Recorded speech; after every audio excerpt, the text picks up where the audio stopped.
এবার রেলেও ডাকাতির অভিযোগ। জানা গেছে যে চলন্ত ধলি এক্সপ্রেসে ডাকাতির চেষ্টা।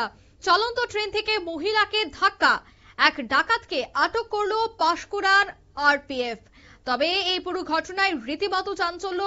ভোগপুরে চলন্ত ধলি এক্সপ্রেসের ট্রেনে এই ছিনতাইয়ের ঘটনা। ছিনতাইকারীদের সঙ্গে খণ্ডযুদ্ধ চলন্ত ট্রেনে। ওই মহিলাকে ছিনতাইকারীরা ধাক্কা মেরে চলন্ত ট্রেন থেকে নিচে ফেলে দেয়। তারপরেই ওই মহিলার হাত কেটে যায় বলে অভিযোগ।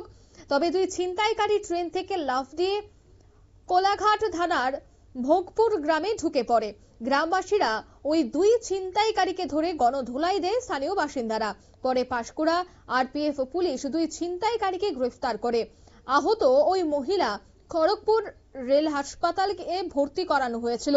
আহত মহিলার নাম সুরমা হাজরা। উনি রার কেল্লায় যাচ্ছিলেন।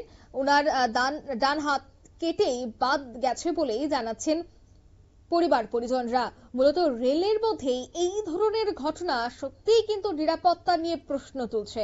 একদিকে যখন দেখা যাচ্ছে যে রেল অ্যাক্সিডেন্টের মতো ঘটনা, যেখানে নিরাপত্তা অবশ্যই প্রশ্ন চিহ্নের মুখে, ঠিক অন্যদিকে ডাকাতের মতো ঘটনাও বারবার কিন্তু নিরাপত্তা নিয়ে প্রশ্ন। অন্যদিকে রেলকে বলা হয় যে ভারতীয়দের চলাচলের ক্ষেত্রে লাইফলাইন, আর সেক্ষেত্রে এইভাবে যেখানে প্রতিনিয়ত কোটি কোটি মানুষ যাতায়াত করে, সে জায়গায় এই ধরনের ঘটনা অবশ্যই পুলিশ নিরাপত্তা নিয়েও কিন্তু প্রশ্ন তুলছে। নিয়ে নিচ্ছি ছোট্ট একটি বিজ্ঞাপন বিরতির সঙ্গে থাকুন।